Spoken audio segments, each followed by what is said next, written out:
ஆனாலும் எதினாலே அவரை வருத்தப்படுத்துகிறோம் என்கிறீர்கள். கண்களை மூடி ஜெபிப்போமா?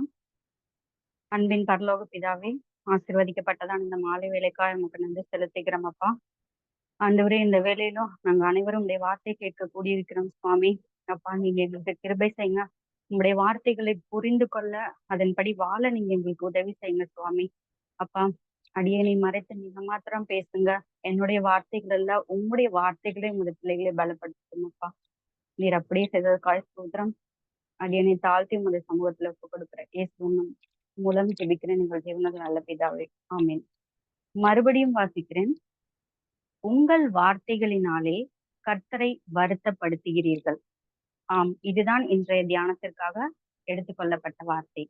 இது மல்கியா என்ற தீர்க்கதரிசியின் மூலமாக தேவனால் பின்மாற்றம் அடைந்த மக்களை திருத்தும்படிக்கு எழுதப்பட்ட ஒரு நிருபமா இருக்கிறது. மல்கியானா இஸ் அ மெசஞ்சர், கடவுளின் செய்தியை சொல்லுகிற ஒரு தீர்க்கதரிசி. சோ ஏன் இதை இந்த இடத்துல கூறுகிறார் என்று நம்ம டிஸ்கஸ் பண்ணலாம். பட் நான் ஆசீர்வாதமான ஆறுதலான வார்த்தையை தான் கேட்கணும்னு நான் வந்தேன் அப்படின்னு சொல்றீங்களா? அப்ப நீங்க தான் முதல்ல இந்த வார்த்தையை கேட்கணும். எதனால சில நேரங்கள்ல நம்மளுடைய ஆசீர்வாதங்கள் தடைப்படுது, நம்மளுடைய வார்த்தைகளினால நம்ம எப்படி அதெல்லாம் கெடுத்துக் கொள்றோம் அப்படின்றத தெரிஞ்சுட்டு அதை நம்ம சரி செஞ்சுட்டோம் அப்படின்னா நம்மளுடைய துன்பம் நீங்கி நாம் கர்த்தருக்குள் மனமகிழ்ச்சியா இருக்க முடியும். சோ அதற்காக தான் இந்த வார்த்தையை கர்த்தர் நமக்கு இன்னைக்கு கொடுத்திருக்கிறாரு. உங்கள் வார்த்தைகளினாலே கர்த்தரை வருத்தப்படுத்துகிறீர்கள்.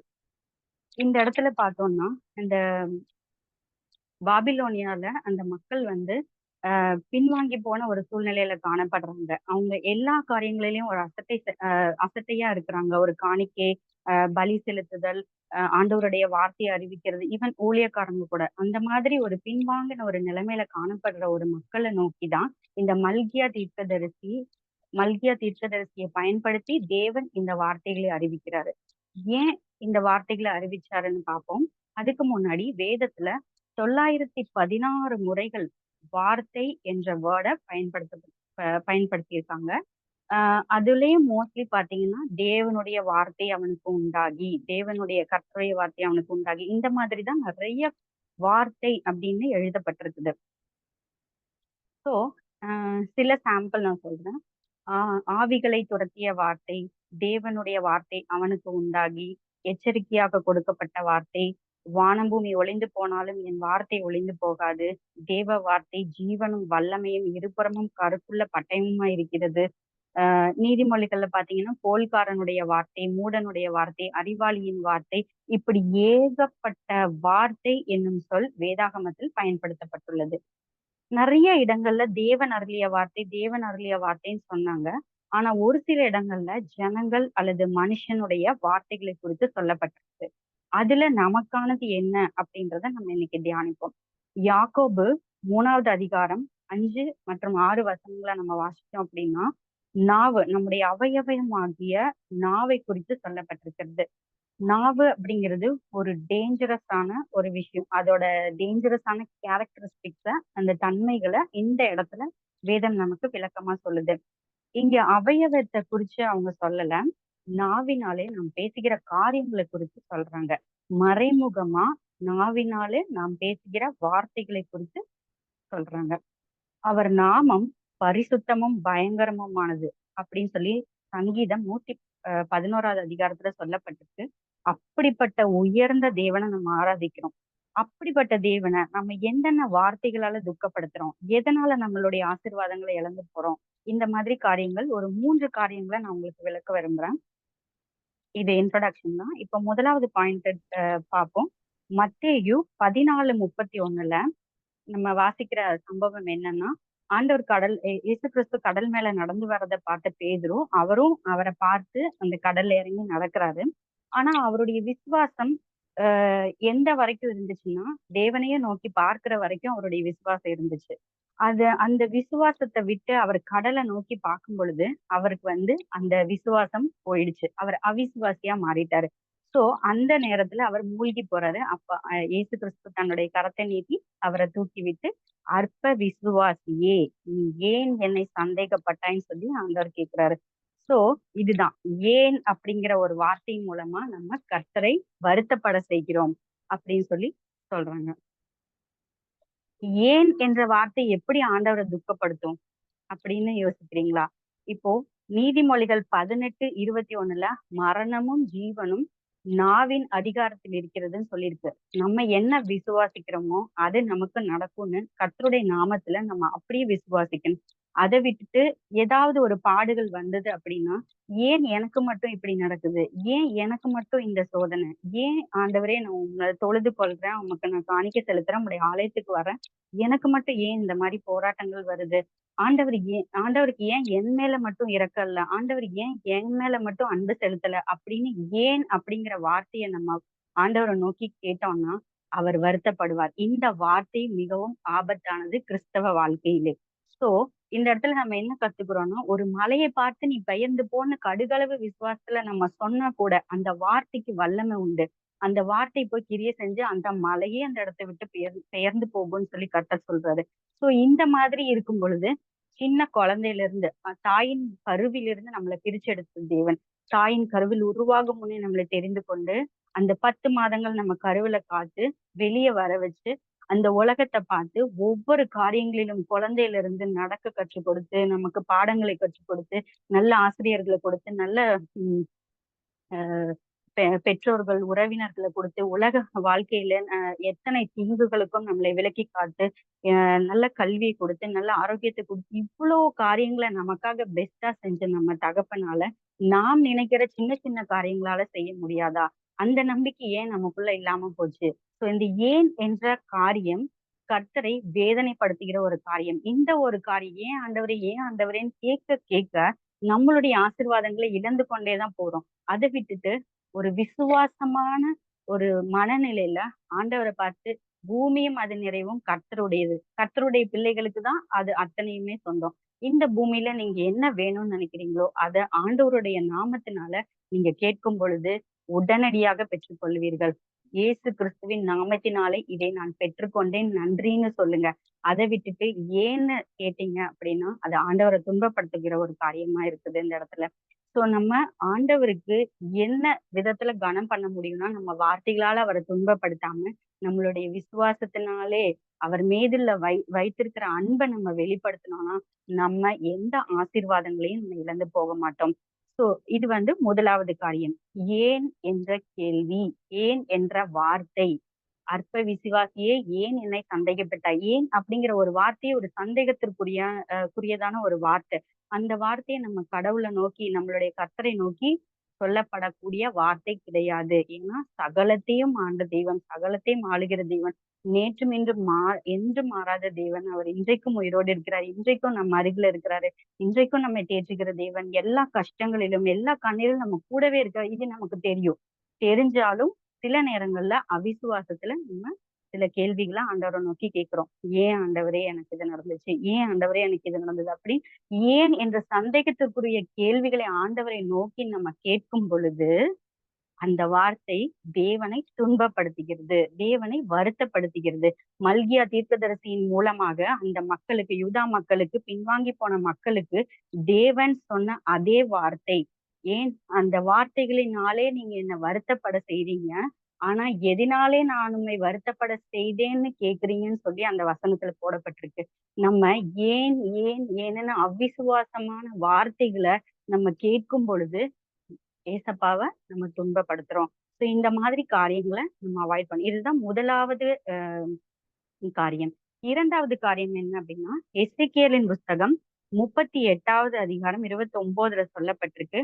ஆதலால் சாத்ராக், மேஷாக், ஆபேத்நேகோ என்பவர்களுடைய தேவனுக்கு விரோதமாக தூஷண வார்த்தையை சொல்லுகிற எந்த ஜனத்தானும், எந்த ஜாதியானும் துண்டித்து போடப்படுவான்னு சொல்லப்பட்டிருக்கு. யார் இவங்க? சாத்ராக், மேஷாக், ஆபேத்நேகோன்றவங்க யாரு? அத நம்ம முதல்ல பார்க்கலாம். எருசலேமிலிருந்து பாபிலோனுக்கு பாபிலோனிய மொழியை கற்றுக் கொடுக்க வரப்பட்ட ஒரு கற்றுத் தேர்ந்த 3 நபர்கள் இவங்க.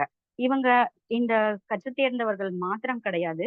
அவங்க 3 பேரும் ஆண்டவருக்காக வைராக்கியம் பாராட்டின மக்கள். இவங்க நமக்கு எல்லாருக்குமே தெரியும் இந்த சம்பவம். நேபுகாத் நேச்சாரோட பீரியட்ல தான் வந்து இந்த 3 பேரும் அந்த இடத்துக்கு எருசலேம்ல இருந்து பாபிலோனிய மொழி கற்றுக் கொடுக்கறதுக்காக வராங்க. சோ அப்படி வரும்பொழுது நேபுகாத் நேச்சர் ஒரு சிலையை உருவாக்கி இதை நீ பணிந்து கொள்ளணும்னு சொல்லும்போது அவங்க மறுத்துட்டு ஆண்டவருக்காக அவங்க அதை மறுத்து வைராக்கியம் பாராட்டின பொழுது அக்கினி சூளையிலே போடப்பட்டாங்க. அந்த 4வது நபராக கர்த்தர் உலாவினார் என்று இந்த சம்பவங்கள் எல்லாம் பார்க்கிறோம். ஒரு சிறிய தீ கூட அவங்கள சேதப்படுத்தாம அவங்க வெளியில வந்தாங்கன்னு சொல்லி நம்ம வாசிக்கிறோம். அப்போ தேவனுடைய மனுஷர்கள், தேவனுடைய ஊழியர்கள் யாரா இருந்தாலும் அவர்களுக்கு விரோதமாக நாம் பேசும் தூஷண வார்த்தையை கர்த்தர் வரவேற்கிறார். அது கர்த்தரை துக்கப்படுத்தும். இதை நம்ம மனதுல வச்சுக்கொள்ளணும். சில நேரங்கள்ல நம்ம ஆசீர்வாதங்களை இழந்து போறதுக்கான காரணம் சில தேவ மனிதர்களை நம்ம விமர்சித்து கொண்டே இருக்கிறோம். நமக்கு தெரியாது அவங்களுடைய கஷ்டமான வாழ்க்கை என்னன்னு. அவங்க என்ன அடிமட்டத்தில இருந்து தான் இந்த ஊழியத்துக்கு வந்திருப்பாங்க. சில இடிபாடுகள், அவமானங்கள், இந்த மாதிரி நிறைய பாடுகள் பட்டு பட்டு தான் ஒரு பெரிய நிலைமைக்கு கர்த்தர் அவங்கள கொண்டு வந்திருப்பாரு.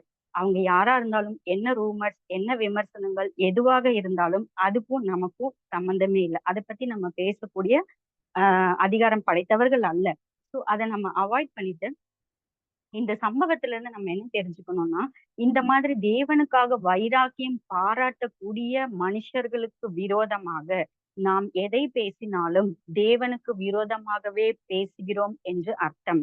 ஏன்னா ஆண்டவர் சொல்றாரு, உன்னை தொடுகிறவன் என் கண்மணியை தொடுகிறான். ஊழியக்காரருக்கு விரோதமா நம்ம பேசினோம்னா அவங்களுக்கு தேவனுக்கு விரோதமாக தூஷண வார்த்தையை பேசுகிறோம்னு அர்த்தம். இதனால நம்மளுடைய ஆசீர்வாதங்களை நாம் என்றைக்கும் இழந்து போகக்கூடாது. இதன் மூலமா ஆண்டவரை நம்ம வார்த்தைகளால வேதனைப்படுத்தக்கூடாது. அவர் வேதனைப்பட்டார் அப்படின்னா கர்த்தர் நம்மள ஒரு நிமிஷம் மறந்து போனாலே நம்மளுடைய நிலைமை பரிதாபம். அப்படி இருக்கும் பொழுது இந்த இடத்துல அவர் சொல்றாரு, அவன் யாரா இருந்தாலும் துண்டித்து போடப்படுவான். எவ்வளவு வேதனையிலையும் எவ்வளவு எரிச்சல் கொண்ட ஒரு தேவனா இந்த வார்த்தையை அவர் சொல்றாரு. சோ இது மூலமா நம்ம என்ன கற்றுக்கொள்றோம் அப்படின்னா, தேவனுடைய மனிதர்கள் யாரா இருந்தாலும், தேவனுடைய ஊழியம் செய்கிற சிறியவர், பெரியவர் யாரா இருந்தாலும், பெரிய ஊழியக்காரங்களா இருக்கலாம், சிறிய ஊழியம் ஆரம்பிச்சவங்களா இருக்கலாம், ஜெப ஊழியம் செய்யறவங்களா இருக்கலாம், எப்பேற்பட்ட ஊழியக்காரர்களை நிந்திப்பதற்கு நமக்கு அனுமதி கிடையாது. அப்படிப்பட்ட காரியங்களினால் நாம் கர்த்தரை வேதனைப்படுத்தக் கூடாது. இதுதான் 2வது காரியம். சோ தேவ பிள்ளைகளுக்கு விரோதமாக நாம் என்னத்தை பேசினாலும் அந்த வார்த்தைகளால் நம் கர்த்தரை வருத்தப்பட செய்கிறோம் என்றே அர்த்தம். சோ இந்த காரியத்தை நம்ம வாழ்க்கையிலிருந்து விலக்க வேண்டும். 3வது சொல்லக்கூடிய நம்மளோட வாழ்க்கையில எப்படி இந்த வார்த்தையை கனெக்ட் பண்றது அப்படின்னா, எசேக்கியேல் புஸ்தகம் 35வது அதிகாரம் 13வது வசனத்துல சொல்லப்பட்டிருக்கு. உங்கள் வாயினால் எனக்கு விரோதமாக பெருமை பாராட்டி எனக்கு விரோதமாக உங்கள் வார்த்தைகளை பெருக பண்ணினீர்கள். அதை நான் கேட்டேன். எவ்வளவு ஒரு பரிதாபமான நிலைமை. நம்மளை உண்டாக்கி உருவாக்கின தேவன் நொந்து போய் சொல்ற ஒரு வார்த்தை, உங்கள் வாயினால் எனக்கு விரோதமாக பெருமை பாராட்டி எனக்கு விரோதமாக உங்கள் வார்த்தைகளை பெருக பண்ணினீர்கள். அதை நான் கேட்டேன். ஒரு விஷயத்த நல்லா நம்ம ஞாபகம் வச்சுக்கணும். கர்த்தருடைய பிள்ளைகள் எந்த இடத்துல எப்படி பேசினாலும் அதை கர்த்தருடைய செவிகள் கேட்டுக்கொண்டேதான் இருக்கிறது. ஆல்மோஸ்ட் லைக் அந்த பரிசேயன் மாதிரிதான். பரிசேயனுடைய ஜெபம் எப்படி இருந்தது? ஆயக்காரன் பரிசேயனுடைய ஜெபத்தை குறித்து நம்ம ஆல்ரெடி வேதத்துல வாசிச்சிருக்கோம். ஆயக்காரன் தன்னை தாழ்த்தி வருத்தி ஆண்டவருடைய சமூகத்துல தன்னை உடைத்து ஜெபிக்கிறான். ஆனா பரிசேயன் என்ன சொல்றான்? நான் காணிக்கை செலுத்துறேன், ஆலயத்துக்கு வரேன், நான் உம்மை நோக்கி நான் உமக்காக சேவை செய்யறேன் அப்படின்னு தன்னுடைய பெருமைகளை சொல்லி அந்த இடத்துல பிரேயர் செய்யறான். இது உலக காரியம் மாத்திரமல்ல, உலகத்துக்கான பெருமையை மாத்திரமல்ல, ஆவிக்குரிய பெருமையையும் உணர்த்துகிற ஒரு வார்த்தையா இங்க காணப்படுகிறது. பெருமை கர்த்தருக்கு பிடிக்கவே பிடிக்காதுங்க. பெருமை உள்ளவனுக்கு தேவன் எதிர்த்து நிற்கிறார். அவர் தன் ஸ்தானத்தை விட்டு எழுந்து யுத்தம் செய்வார். யாரு பெருமை கொள்ளுகிறார்களோ, பெருமையான காரியங்களை பேசுகிறாரோ அவர்களுக்கு விரோதமாய் தான் கர்த்தர் எழும்புவார். ஏன்னா சில நேரங்கள்ல இதெல்லாம் சின்ன சின்ன காரியங்கள் தானே, ஏன்னு சந்தேகப்படுற காரியம் ஒரு தவறா? இந்த மாதிரி ஊழியக்காரங்களை பத்தி என்னைக்கோ ஏதோ ஒரு தெரியாம பேசிட்டேன், இது ஒரு தவறா? நான் பெருமை பாராட்டி என்னோட ஆவிக்குரிய பெருமை பேசிட்டேன், இது ஒரு தவறான? ஆமாங்க, இதுதான் ஆண்டவர் துக்கப்படுத்துகிற காரியம். நான் வருத்தப்பட செஞ்சுட்டு உம்மை வருத்தப்பட என்னுடைய வார்த்தைகளாலே வருத்தப்பட செஞ்சுட்டு நான் எப்ப உங்களை வருத்தப்பட செஞ்சேன் ஆண்டவரேன்னு கேட்கிற கேள்வியதான் இந்த வசனத்துல மல்கியா 2வது அதிகாரம் 17வது வசனத்துல நம்ம வாசிக்கிறோம். சோ இந்த இடத்துல கர்த்தருக்கு பெருமை பிடிக்கவே பிடிக்காது. நம்ம ஊழியம் அப்படின்றது ஒரு விஷயத்த நான் சொல்ல விரும்புறேன். ஆஹ் ஆலயத்தை கூட்டுறது கூட ஒரு ஊழியம் தாங்க. சுத்தம் செய்யறது கூட ஒரு ஊழியம் தான். ஆஹ் அன்றாடம் ஜெபிக்கிறது ஏதோ ஒரு ஊழியத்துக்காக நான் ஜெபிக்கிறேன். வட இந்தியால இருக்கிற மிஷினரிகளுக்காக நான் ஜெபிக்கிறேன். அதுவும் ஒரு ஊழியம் தான். மேகசின்ல ஒரு கார்னர்ல ஒரு சின்ன கண்டென்ட் எழுதுறேன். அதுவும் ஒரு ஊழியம் தான். ட்ராக்ஸ் கொடுக்குறேன். அதுவும் ஒரு ஊழியம் தான். ஆஹ் இந்த ஊழியத்தின் சார்பா நான் போய் ஒரு ஏழைகளுக்கு உதவி செய்யறேன். அதுவும் ஒரு ஊழியம் தான். இட்ஸ் நாட் லைக் நான் போய் ஸ்டேஜ்ல நின்னாதான் நான் கர்த்தரை மகிமைப்படுத்துறேன்னு அர்த்தம். நான் மைக்கு பிடிச்சி பாடினாதான் ஆண்டவரை மகிமைப்படுத்துறேன்னு அர்த்தம். மைக்கு பிடிச்சி பேசுனா செய்தி கொடுத்தாதான் நான் பரிசுத்தவான்னு நம்புவாங்க. இது கிடையாதுங்க. ஊழியம்ன்றது அது கிடையாது. அந்த காலத்துல பவுல் செஞ்ச ஊழியத்துல நம்ம 1% ஊழியம் கூட நம்ம யாருமே கர்த்தருக்காக செய்யல. அதுதான் நான் சொல்லுவேன். சோ எனக்கு இந்த வாய்ப்பு குடுக்கல. நான் இத்தனை வருஷமா இந்த ஊழியத்துல இருக்கேன். இது தேவையில்ல, அது தேவையில்ல. நான் இவ்வளவு வருஷமா ஜெபிக்கிறேன். இவ்வளவு வருஷமா வொர்ஷிப் பண்றேன். எனக்கான மரியாதை கிடைக்கல. இது கிடையாது.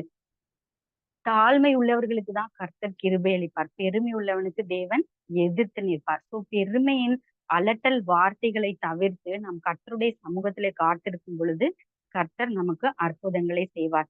தேவனுடைய பலத்த கருத்துக்குள் நம்ம அடங்கி இருப்போமானால் ஏற்ற நேரத்தில் கர்த்தர் நம்மை உயர்ந்த கன்மலையில் கொண்டு போய் நிறுத்துவார். யாருக்குமே தெரியாதுங்க நான் செய்யற ஊழியம். மறைஞ்சிருந்து ஊழியம் பாக்குறேன். என்னையெல்லாம் ஆண்டவர் நினைவு கூறுவாரான்னு நினைச்சீங்கன்னா கர்த்தர் கண்டிப்பாக உங்களை நினைவு கூறுவார். ஆண்டவர் உங்களை நிச்சயமாய் ஒரு பெரிய ஸ்தானத்திலே கொண்டு போய் நிறுத்துவார். 3 காரியங்களை குறித்து நாம் தியானித்தோம். ஏன் என்று சந்தேகப்படாதே. அவிசுவாச வார்த்தைகளை பேசாதே. தேவனுடைய மனுஷனுக்கு விரோதமாக தூசண வார்த்தைகளை பேசாதே. பெருமைக்குரிய வார்த்தைகளை பேசாதே. இந்த 3 காரியங்களை குறித்துதான் நம்ம தியானிச்சோம். இப்படிப்பட்ட வார்த்தைகள் கர்த்தரை துக்கப்படுத்தும், வேதனைப்படுத்தும். அநேக ஜனங்கள் அழிந்து போகின்றார்களே. ஆண்டவருடைய மனநிலை இப்படிதாங்க இருக்கு இன்னைக்கு. அநேக ஜனங்கள் அழிந்து போறாங்களே. என் பிள்ளைகள் இன்னும் என்னை துன்பப்படுத்துகிறார்களே. இன்னும் மீண்டும் மீண்டும் என்னை சிலுவையில் அறைகிறார்களே. ஏன் என் தேவன் எனக்கு இப்படி செய்தார்? ஏன் என்ற அவிசுவாச வார்த்தைகளை சொல்லி சொல்லி என்னுடைய வல்லமைகளை உணர்ந்து கொள்ளாத என் மக்களா இருக்கிறார்களே என்று ஆண்டவருடைய இருதயம் இயங்குகிறது. ஆண்டவரே, இன்றைக்கு நம்ம ஒப்பு கொடுப்போம். ஆண்டவரே, நான் அவிசுவாசமா பேச மாட்டேன். என்னுடைய ஆசீர்வாதங்களை நானே இழந்து விட்டேன். நான் இனிமே ஊழியக்காரங்களை குறிச்சு பேச மாட்டேன். பெருமை பேசி உண்மை துக்கப்படுத்தி விட மாட்டேன். ஊழியர்களை பற்றி பேச மாட்டேன். அவிசுவாசமா பேச மாட்டேன் அப்படின்னு இந்த 3 காரியங்களையும் கர்த்தருடைய சமூகத்துல ஒப்பு கொடுத்து நம்ம ஜெபிப்போமே ஆனால் ஆண்டவர் நமக்காக பெரிய காரியங்களை செய்வார். இந்த வார்த்தைகளினாலே ஆண்டவரை வருத்தப்பட செய்யாமல் ஆண்டவரை மகிழ்விக்க முடியும் அப்படின்னா விசுவாசமான வார்த்தைகளை பேசுங்க.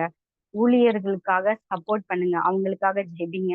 பெருமைக்குரிய வார்த்தைகளை பேசாம உங்களை எந்த அளவுக்கு கர்த்தருடைய சமூகத்திலையும் மனுஷர்கள் முன்பாகவும் தாழ்த்துறீங்களோ அந்த அளவுக்கு தேவன் இரட்டிப்பா உங்களை உயர்த்துவாரு. சோ இந்த மாதிரி காரியங்களை நம்ம கவனம் செலுத்தும் பொழுது கர்த்தர் நம் குறைகளை எல்லாம் நிறைவாக்கி மகிமையை காண செய்வார். இப்பொழுது கண்களை மூடி ஜெபிப்போமா? அன்பின் பரலோக பிதாவே, நீர் கொடுத்த அந்த நல்ல வார்த்தைகளுக்காய் நன்றி செலுத்துகிறோம் அப்பா. ஆண்டவரே, இன்று நாங்கள் தியானித்தபடி எங்களை நாங்களே நிதானித்தறிந்தால் நாங்கள் நியாயம் கேட்கப்படும் சுவாமி. ஆண்டவரே, இப்பொழுதும் கர்த்தாவே உம்முடைய சமூகத்திலே நாங்கள் எங்களை மனதார ஒப்பு கொடுக்கிறோம் ஆண்டவரே. ஏன் ஏன் என்று சந்தேகப்படாமல் உண்மை முழு மனதோடு விசுவாசிக்கிறோம் அப்பா. முழு மனதோடு விசுவாசிக்கிறோம். பூமியும் அது நிறைவும் கர்த்தருடையதுன்னு சொல்லியிருக்கீங்களே. எனக்கு என்ன காரியம் வேண்டுமானாலும் உம்முடைய சமூகத்துல நீர் எனக்கு இதை செய்வீர்ன்ற விசுவாசத்தோட நான் பேசுவேன் ஆண்டவரே. உங்களை இனிமே நான் வார்த்தையால வேதனைப்படுத்த மாட்டேன் ஆண்டவரேன்னு ஒப்பு கொடுப்போமா. அதே போல இனி எந்த ஊழியக்காரங்களை விமர்சிக்க மாட்டேன். அதே மாதிரி எந்த ஒரு ஆஹ் பெருமையான காரியங்களையும் நான் பேச மாட்டேன் அப்படின்னு ஆண்டவர் சமூகத்துல ஒப்பு கொடுப்போம். அன்பின் ஆண்டவரே, உங்களுடைய வாயின் வார்த்தைகள் எல்லாம் பிற காயங்கள் ஆற்ற வேண்டும் சுவாமி. ஆண்டவரே, எங்களுடைய வாயின் வார்த்தைகள் எல்லாம் உம்முடைய புகழை அறிவிக்க வேண்டும் அப்பா. எங்களுடைய வாயின் வார்த்தைகள் உம்முடைய நாமத்தை மகிமைப்படுத்த வேண்டும் ஆண்டவரே. எங்களுடைய வாயின் வார்த்தைகள் ஒரு காலம் உம்மை துன்பப்படுத்தக்கூடாது. ஒரு காலம் உம்மை துக்கப்படுத்தக்கூடாது ஆண்டவரே. எங்களுக்காக எங்களுக்கு சமாதானத்தை உண்டு பண்ணும் ஆக்கினை நீர் ஏற்றீங்க. எங்கள் பாவத்தை நீங்க சுமந்தீங்க ஆண்டவரே. எங்களுடைய எல்லா காரியங்களையும் நீங்க பொறுப்பெடுத்துக் கொண்டீங்க. அப்படி இருக்கும்போது நான் எதை குறித்து கலங்க வேண்டும் அப்பா? என் வார்த்தையினாலே இனிமே நான் உம்மை துன்பப்படுத்த மாட்டேன். என் வார்த்தையினால இனிமே உங்கள துக்கப்படுத்த மாட்டேன். விசுவாசிக்கிறேன் ஆண்டவரே. என்னுடைய நன்மையை நான் பெற்றுக்கொள்வேன் ஆண்டவரே. இயேசு கிறிஸ்துவின் நாமத்தினாலே இன்று என்னுடைய நன்மைகளை நான் பெற்றுக்கொண்டேன் ஆண்டவரே. உம்மை நான் துக்கப்படுத்தாதபடிக்கு இன்றைக்கு நான் கற்றுக்கொண்ட வார்த்தைகளை என் வாழ்க்கையிலே அபியாசப்படுத்தி நான் என்னுடைய நன்மைகளை சுதந்திரித்துக் கொண்டபடியினால் உமக்கு ஸ்தோத்திரம் என்று ஜெபிக்கிற உங்களுடைய பிள்ளைகள் ஒவ்வொருவரையும் உங்களுடைய கரத்துல ஒப்புக் கொடுக்கிற ஏசப்பா. அவங்கள நீங்க ஆசீர்வதிக்கவே ஆசீர்வதிங்க. இன்றைக்கு ஆண்டவரே அவங்க ஏதோ கோயின்சிடென்ட்டா இந்த மீட்டிங்குள்ள வரல ஆண்டவரே. அவங்களுக்காக நீர் பேசின அந்த வார்த்தைகளுக்காக நன்றி செலுத்துறேன். அவங்கள நீங்க ஆண்டவரே உள்ளத்தை தொட்டதற்காக நன்றி. ஒருவேளை இந்த காரியங்கள் அவங்களுடைய வாழ்க்கையில இருந்தா அதை நீங்க மாற்றி போடுங்கப்பா. அவங்களை ஆசீர்வதிக்கவே ஆசீர்வதிங்க ஏசப்பா. உம்முடைய கிருபை உம்முடைய பிள்ளைகளோடு இருந்து வழி நடத்தட்டும். ஆசீர்வதியும் மேன்மைப்படுத்தும். இயேசு கிறிஸ்துவின் இணையில்லா நாமத்தில் ஜெபிக்கிறோம் எங்கள் ஜீவனுள்ள பரம தந்தையே. ஆமென். என் ஆத்துமாவே கர்த்தரை ஸ்தோத்திரி. என் முழுமையோட பரிசுத்த நாமத்தை ஸ்தோத்திரி. என் ஆத்துமாவே கர்த்தரை ஸ்தோத்திரி. கர்த்தர் செய்த சகல உபகாரங்களையும் மறவாதே.